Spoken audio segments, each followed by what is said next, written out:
Selamat pagi Bapak Ibu dan Saudara yang dikasihi Tuhan. Pada pagi hari ini mari kita bersama-sama melihat Mazmur 95 ayat yang ke-6 dan ke-7. Demikian firman Tuhan. Masuklah, marilah kita sujud menyembah, berlutut di hadapan Tuhan yang menjadikan kita. Sebab Dialah Allah kita, dan kitalah umat gembalaannya dan kawanan domba tuntunan tangannya. Bapak, Ibu, dan Saudara yang dikasihi Tuhan, ada berbagai motivasi dan motif orang datang menyembah Tuhan. Ada yang datang beribadah karena rutinitas setiap minggu, memang harus sebagai orang percaya kita harus melakukan hal itu. Tetapi juga ada orang melakukan ibadah yang saat ini baik di rumah secara online karena ingin membayar hutang. Kalau tidak melakukan ibadah, rasanya belum melakukan sesuatu dan tanggung jawab kita. Ada juga orang datang beribadah di hadapan Tuhan untuk mendapatkan sesuatu, untuk mendapatkan menyenangkan hatinya dengan khotbah yang didengar dan lain sebagainya. Dan juga saudara, pada saat waktu kita beribadah di gereja di zaman-zaman di masa yang lalu, kita senang datang beribadah untuk bertemu dengan teman-teman atau saudara seiman. Karena sesudah ibadah kita bisa bersekutu, kita bisa bercanda, kita bisa bercakap-cakap. Tetapi tujuan, motif yang benar untuk beribadah di hadapan Tuhan adalah untuk datang menyembah dan menyenangkan hati Tuhan.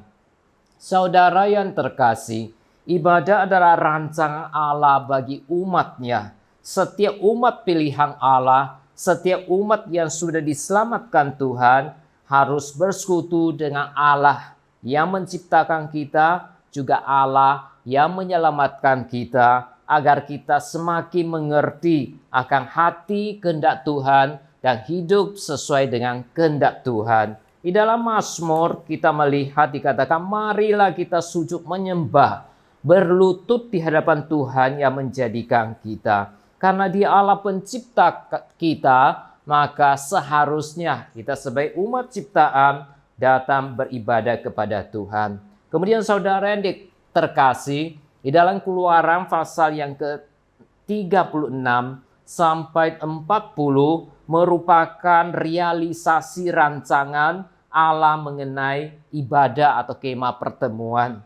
Karena setelah Tuhan menyelamatkan orang Israel, Tuhan menyuruh mereka untuk membangun kemah pertemuan supaya umatnya bisa beribadah kepada Tuhan.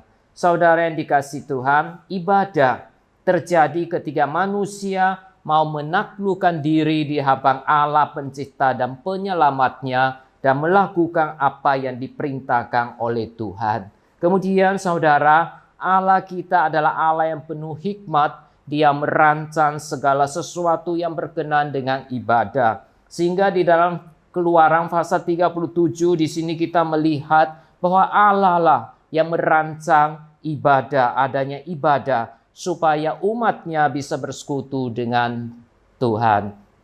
Kemudian Allah juga yang merancang tempat ibadah dengan segala ukuran dan bahan-bahan yang harus dipakai.